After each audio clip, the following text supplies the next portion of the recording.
So 7-Eleven has amassed a massive 78,000 locations in 19 different countries, but some people say that all of this success comes from some controversial tactics. On the surface, the 7-Eleven success story seems pretty straightforward. They pioneered convenience shops in the suburbs in the post-war America. Now, jumping on trends from Slurpees to coffee, they dominated the market. But if you take a closer look, it seems that they may have stepped on some toes along the way. Over the decades, 7-Eleven has faced multiple lawsuits accusing corporate practices of being predatory, discriminatory, and even linked to tragedy. There's been evidence of systematic wage fraud, labor exploitation across many different locations. So how exactly did 7-Eleven grow so fast while also allegedly mistreating so many of their workers and their franchise owners? And an important question is, has the company's controversial history finally caught up with them, and how could they possibly redeem themselves now? To fully grasp 7-Eleven's meteoric growth, let's take a quick look at its history. Back in 1927, the first humble ice shop opened in Dallas, Texas. Now, the founder, Joe Thompson, soon started selling staples like bread and milk, realizing that convenience was key. 10 years later, in 1937, the stores were branded as Totem Convenience Shops. And I mean, that just sounds like a name from 1930, pretty cheesy. But fortunately for them, in 1946, they changed the name to 7-Eleven to reflect the ambitious new 7 a.m. to 11 p.m. opening hours. Being open for long hours like that drove a lot of foot traffic just because they were so accessible. Think about it, when most people are closed, you're open. Humans behave in patterns and habits. If you get someone coming to your spot 3 times, there's a 62% chance that they'll likely come back and keep buying from you. Plus, repeat customers spend an average of 67% more money. Now, stats are funny, and who knows if those are actually even true, but it sounds legit. Think about the way you behave in your everyday life. If you hit up a spot at least 3 times, assuming you had a decent experience, you're probably going to come back. Except the gym, right? It's been a minute since I've seen you there. Now, riding the post-war economic boom, 7-Eleven aggressively targeted customers on the move. They trailblazed innovations like vacuum-packed ground coffee by the cup in 1965, grabbing commuters on their morning drive. And then comes the legendary Slurpee. Look, does the Slurpee even need an intro? It's been years, at least 10 or 15 years since I've had one, but man, those things are good. But basically, it's just flavored syrup, aka sugar and carbonated water. Anyways, I'm getting distracted. Look, 7-Eleven was smart. They strategically put their stores up around newly built highways right on the on and off ramps. But the real vehicle powering the rapid expansion, in 1963, 7-Eleven started leveraging the franchise business model.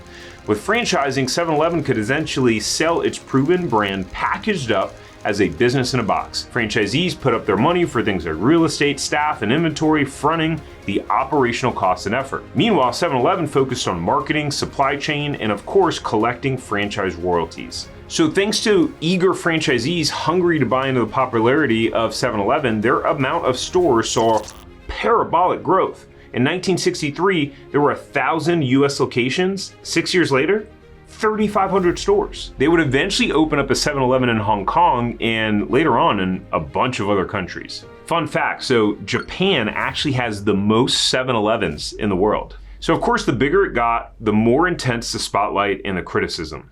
But before we can get into the controversy, let's look at why 7-Eleven was so successful in the first place. Because it's actually pretty fascinating. Their success was not an accident, and it actually could have been predicted. So the recipe for success goes back to being in the right place at the right time. 7-Eleven's breakout aligned perfectly with the post-World War economic growth and America's obsession with suburbs and cars and just modern convenience in general. Now, I know it may be hard to imagine, but America back then in the 1960s actually looked very different. Believe it or not, there was a time when all the highways you see and drive on now, they weren't here. In 1956, President Eisenhower signed the Federal Aid Highway Act of 1956, and in 1961, the funding was released. So by December of 1962, over 14,000 miles of highways had been opened up for a tune of over $18 billion. Now remember that 7-Eleven started franchising just 1 year later in 1963. So this allowed them to plant their flag and dominate in markets underserved by traditional grocers and serve the massive influx of young families settling down in suburban communities. Now providing quick grab-and-go bites for folks just traveling down freshly paved highways. So this is a key takeaway for you that can really make you rich one day. Open your eyes and ears to what's happening around you. Where is the future going? There's a phrase that goes like this: a rising tide lifts all boats. How can you position yourself to be on a boat on a tide that's rising?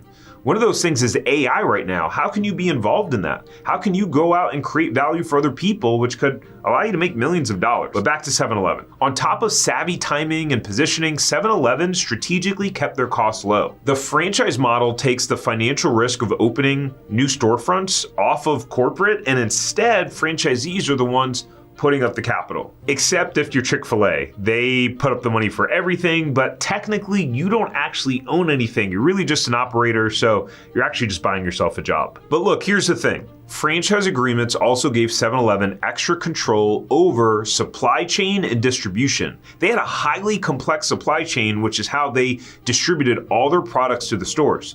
Do you remember watching those giant trucks miraculously backing into 7-Eleven parking lots? They had a huge contract with McLane, and you've probably seen their trucks all over the place. The crazy part is McLane was owned by Walmart up until 2003, and then Warren Buffett's company Berkshire Hathaway bought them. I thought that was pretty interesting. So what happened was 7-Eleven was able to create steady revenue streams handling the complex puzzle pieces of supplying stores and identifying the best spots for new locations while franchisees handled the day-to-day operations. And yes, by some accounts, immigrant labor at below minimum wage subsidized those slim margins for franchisees. Likely an unethical factor that enabled rapid scaling. It's pretty jacked up if you think about it, but more on that in a minute. Another key strength, 7-Eleven continually adapted. So they were constantly able to evolve to customers' taste buds, decade after decade. Think those nasty dried up taquitos, protein bars, frozen yogurt.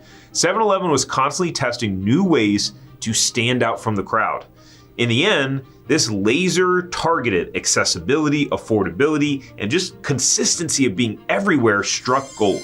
But their success wasn't without darker consequences. Now, while 7-Eleven was riding high on Slurpees and rapid expansion, allegations of a much darker side simmered under the surface. As early as the 2000s, disturbing rumors circulated about the treatment of some hardworking franchise owners and employees that are the ones that made the success possible in the first place. Now, in the decades since, these rumors grew into formal accusations, evidence, and tragic stories indicating serious ethical issues in how 7-Eleven conducted their business.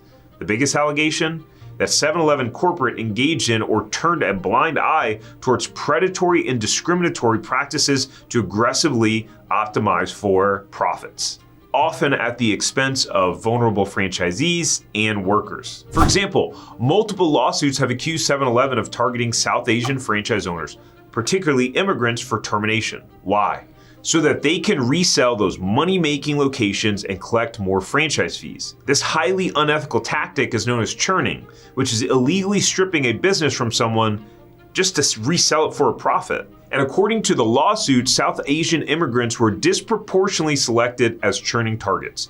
On top of that, substantial evidence points towards wage fraud, payroll fraud, and labor exploitation across many 7-Eleven franchise locations, especially for international students with limited visas. Guys, we're talking about paying workers as little as $5 an hour under minimum wage, falsifying payroll data to disguise unpaid work hours, and intimidation tactics to prevent complaints like threatening to revoke visas. To give you a real-life example, let's take a look at this guy, Mohammed Rashid. After being paid $5 an hour and working illegally long shifts as a student, his boss intimidated him into staying silent. And that stress led Mohammed to be hospitalized for severe migraines. Or consider Bhupinder Baber. His business tanked after 7-Eleven allowed a new franchise to open nearby, despite promising that they wouldn't, and his protests were ignored. Feeling hopeless, he took his own life in a 7-Eleven bathroom, wanting corporate to be held accountable in his suicide note.